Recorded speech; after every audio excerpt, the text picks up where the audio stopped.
In 1899 and 1907, the Hague Conventions established clear laws and customs for armed conflict. Decades later, the Geneva Conventions expanded on them. These treaties created universal rules of war, outlawing grave breaches like intentionally targeting civilians, prisoners of war, or essential infrastructure. The United States was one of the primary architects of this global legal framework. Yet, as the ink dried on these agreements, American leadership insisted on maintaining a distinct separation between the rules they enforced on the rest of the world and the rules they applied to themselves. Take the 1999 Rome Statute, the treaty that established the International Criminal Court. The U.S. signed it, but never ratified it.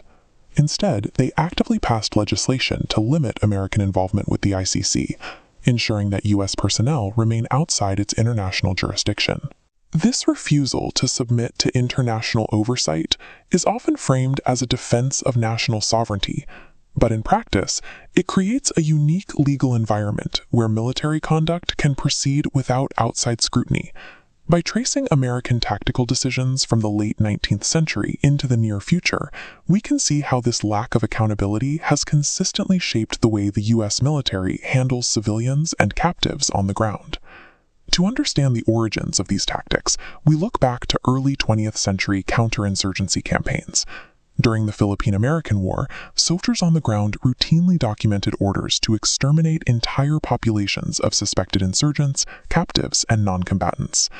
During the Samar campaign, Brigadier General Jacob H. Smith famously instructed Major Littleton Waller to execute any person over the age of 10 capable of bearing arms. This brutal directive resulted in widespread massacres and the intentional burning of homes and crops across the entire region. This chart shows the surrender rates during late 1944 in the Pacific Theater. You can see a staggering 1 to 100 prisoner-to-dead ratio for Japanese forces. Driven by intense anti-Japanese racism and military propaganda, U.S. troops frequently adopted a standard practice of shooting soldiers who were actively attempting to surrender. This practice was not isolated to the Pacific. In the European theater, units operating under the command of General George S. Patton perpetrated multiple massacres against Italian and German prisoners of war, including the slaughter of 73 POWs at Biscari and roughly 80 German prisoners at Chinon. When we look at these events side by side, the data shows that executing unarmed captives and civilians was not the spontaneous work of rogue soldiers. It was a recurring tactical policy, understood and tolerated at the highest echelons of military leadership. Alongside the refusal to take prisoners, American forces have historically relied on systematic torture to maintain control during occupations and to gather intelligence. During the early 20th century occupation of Haiti, known as the Caco Wars, the U.S. Marine Corps employed brutal methods against the local population. Interrogation tactics included hanging prisoners by their genitals and the water cure, forcing massive quantities of water into a victim's stomach, alongside thousands of summary executions. By the mid-20th century, these physical abuses evolved into institutionalized psychological experiments.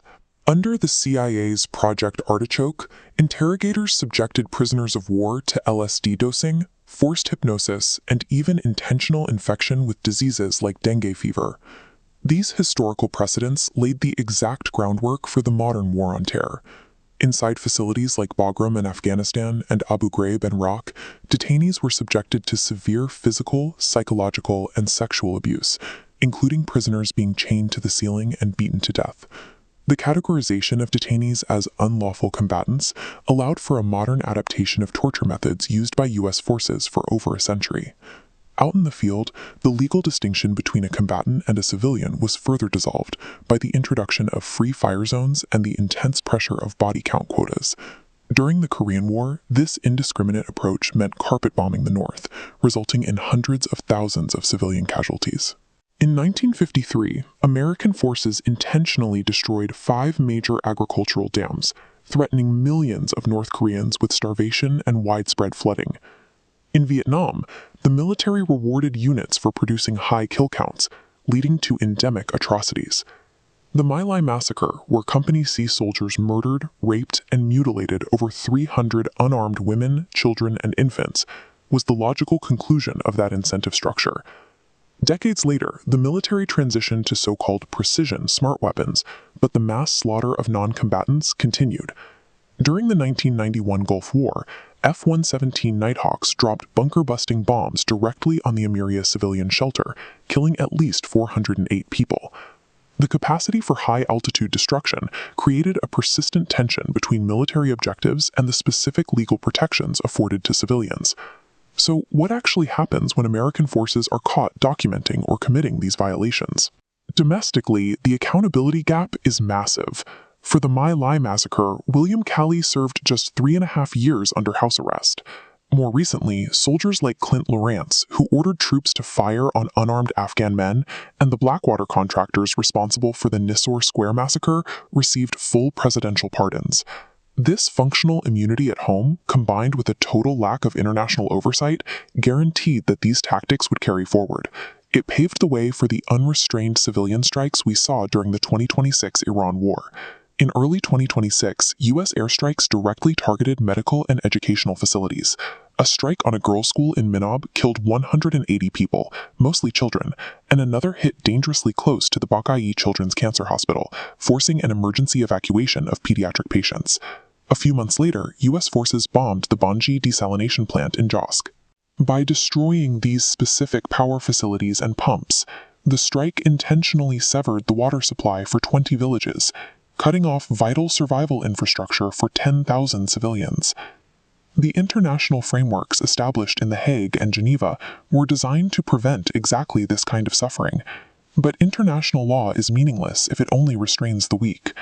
As long as the world's premier military force operates entirely outside of that system, the rules of war remain an illusion, and the cycle of atrocity is guaranteed to continue.